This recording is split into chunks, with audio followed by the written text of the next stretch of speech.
नमस्कार, भाग्यशेष वार्ता डिजिटल मीडियामध्ये आपलं सहर्ष स्वागत करत आहे। आज रोजी जंतर मंतरवरील लाठीमारचा वकील संघाच्या वतीने निषेध करण्यात आलेला आहे, अशी माहिती आमचे प्रतिनिधी दीपक जोंधळे यांनी दिलेली आहे। आपण जाणून घेऊया सविस्तर। टीईटी पेपरफुटी प्रकरणी दिल्ली येथील जंतर मंतर मैदानावर आंदोलन चालू असताना लाठीचा हल्ला झालेला आहे, याचा जाहीर निषेध वकील संघाच्या वतीने करण्यात आलेला आहे। आपण जाणून घेऊया सविस्तर माहिती पुढील प्रमाणे। आपल्या परिसरातील जाहिराती व बातम्यांसाठी आमचे प्रतिनिधी दीपक जोंधळे यांच्याशी संपर्क साधा। आज वकील संघाचे अध्यक्ष ॲड यदुनाथ अर्धापूरकर यांच्या नेतृत्वाखाली जिल्हाधिकारी यांना निवेदन देऊन निषेध व्यक्त करण्यात आलेला आहे। आपण पाहू शकता या ठिकाणी वकील संघाच्या वतीने या ठिकाणी जाहीर निषेध व्यक्त करण्यात आलेला आहे। जंतर संबंधात जे दिल्लीमध्ये उपोषण चालू आहे, तिथे लाठीचार्ज झालेला आहे, ते विद्यार्थ्यांची जी मागणी आहे ती मागणी रास असल्या कारणाने त्यांना पाठिंबा देण्यासाठी आम्ही इथं आलेलो आहोत। काय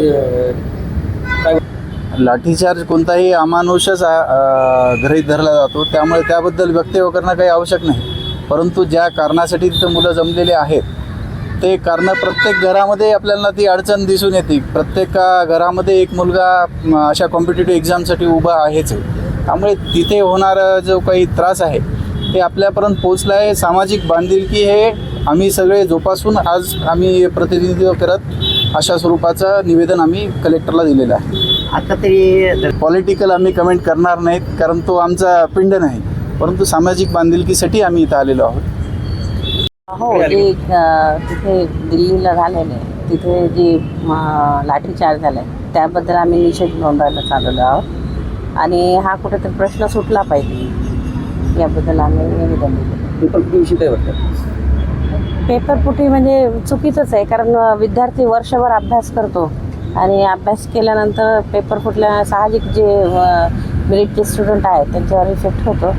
असं परत घडू नये म्हणून शासनाने काहीतरी चांगले पावलं उचलले पाहिजे। खरं तर काल जंतर मंतरवर जो हल्ला केलेला आहे पोलिसांनी, दिल्ली पोलीस, एक सेमफुल ॲक्टिव्हिटी आहे ती। आम्ही पॉलिटिकल कॉमेंट न करता एक सोशल रिस्पॉन्सिबिलिटी आणि सोशल अकाउंटेबिलिटी याचं भान सरकारला सुद्धा नाही आहे।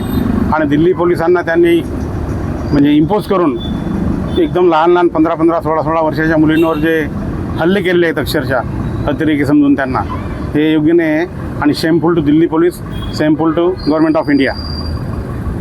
थँक्यू। खरं तर या संदर्भात शिक्षण मंत्री जे आहेत, खरं त्यांनी तर खरं इतकी बेशरम आणि इतके लाजिरवाणे तर म्हणता येणार नाही, पण इतकं बेशरम गव्हर्नमेंट ऑफ इंडियाचे शिक्षण मंत्री आहेत धर्मेंद्र प्रधान, 22 विद्यार्थ्यांच्या आत्महत्या करूनसुद्धा त्यांना थोडीशीसुद्धा लाज वाटली नाही की आपण रिझाईन केलं पाहिजे। यापूर्वीचा जो इतिहास आहे, एक सिंपल रेल्वे ॲक्सिडेंट झाला होता, त्यावेळेस लाल बहादूर शास्त्री रेल्वे मंत्री असताना त्यांनी त्या पदाचा राजीनामा दिला होता। त्या गोष्टी खाली पर्क्युलेट व्हायला पाहिजे, पण तशा होत नाही आहे आणि गव्हर्नमेंट त्यांना इनडायरेक्टली बळ आहे। खरं तर पोलिसांच्या गणवेशामध्ये BJPचे सरकारचे किंवा RSSचे जे गुंडे लोक आहेत त्यांना मोर्चामध्ये घुसून अमानुष लाठीमार करायला लावला होता, ते एकदम निषेधार्थ आहे।